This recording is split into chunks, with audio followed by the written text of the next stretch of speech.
Earlier this year, the World Health Organization declared that COVID is no longer a public health emergency, and that is welcome news. Did anyone tell the folks still suffering from long COVID? And what exactly is long COVID anyway? Our friends at the World Health Organization define it like this: the continuation or development of new symptoms 3 months after the initial infection, with the symptoms lasting for at least 2 months with no other explanation. That's a mouthful. Research is ongoing and we learn more every day about what to look for. With me to run through the most current information is Dr. Camilla Sasson, Vice President of AHA's Emergency Cardiovascular Care Science and Innovation. Thanks for having me. Dr. Sasson, help me out here. How does anyone know if they have long COVID? Well, long COVID first, I should start with, is something that is still very much an area of research. And I only say that to say we are consistently, daily learning new things about it. So I always like to put that caveat out there. But the definition that the Centers for Disease Control uses is somebody who's had COVID-19 and has symptoms that last after 4 weeks from the date of infection. And that again is hard because some people don't realize that they've had COVID-19. People don't know when their COVID-19 actually happened. And so it's been an area that's been very challenging, I think, especially for patients who have long COVID, because it's hard to know exactly when did I get it, how severe is it going to be, how long will it last, what are these symptoms that are happening right now, and most importantly, what can I do about it? I think these are all areas that we are still really trying to get a better understanding of. How long does long COVID last? I think one of the things that we're realizing right now is that people can have a myriad of symptoms, right? So it may be that you are having fatigue that lasts, headaches, you may have heart palpitations, you may have breathing issues, you may have numbness, pins and needles kind of feelings in your fingers. These are all very non-specific things. And I think that's what can be so challenging specifically about long COVID, is that people are all really reacting differently to what happens with that COVID-19 infection. And I think it's not necessarily, hey, I had a really severe case of COVID, so therefore more likely going to have long COVID. There's a correlation, meaning that there is maybe some relationship to that of how severe your COVID-19 symptoms were and your potential risk for having long COVID. But again, there's also people who've had mild disease and ended up with long COVID. So I think there's still a lot more work to be done. Are some people at higher risk than others for long COVID?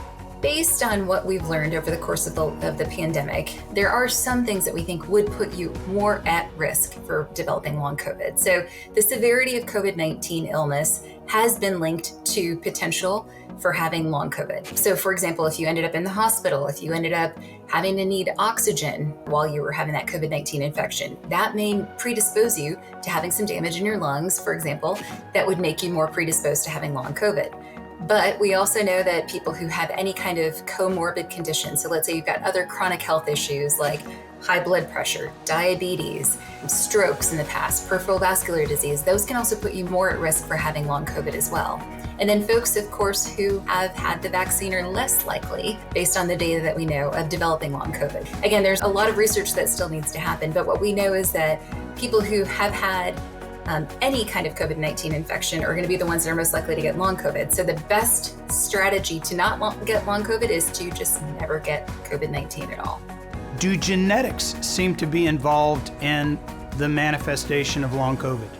That is a really important question and a big area for research right now. Again, I think what we're trying to do is get better at predicting who is more likely to get long COVID and knowing that the phenotype, so meaning the presentation of who gets long COVID, could be related to the genotype, which is really your genetics, your personal genetics, I think is something that we're still trying to learn from the last few years of research. So big area of interest, I think a lot more to come. And I think we're going to hear a lot more as we have more people coming to their doctors and saying, I have these vague symptoms. They've been lasting, 3 months now. I don't understand why. I think we're going to end up having more people who are going to be diagnosed with long COVID, which then means we're having more research trials looking at, hey, look, what are these symptoms? How long are they lasting? Are there medications that can be helpful? Are there treatments that we can do? Are there people that are more predisposed? I think a big area of research to come. Is there any way to prevent long COVID? So just like all of the other things that we always talk about, prevention is key. So whatever you can do to prevent yourself from getting the COVID-19 infection is always going to be the most important strategy.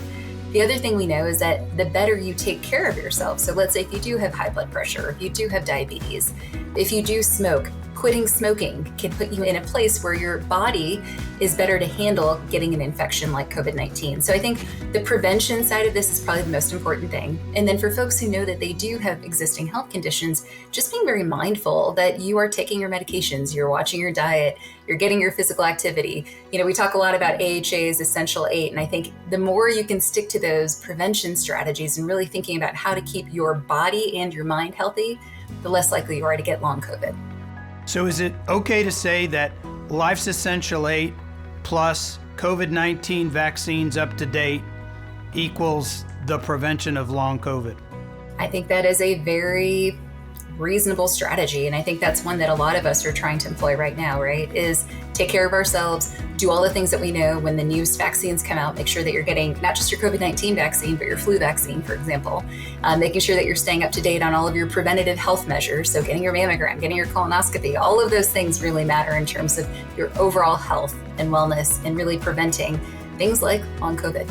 Dr. Sasson, thank you so very much for helping us better understand long COVID and some of the things that we can do to prevent its manifestation. We always appreciate your insights. Thanks for having me. If you have further questions, we'd love to hear from you. Comment below, hit subscribe. Join me here next time for Answers You Can Trust.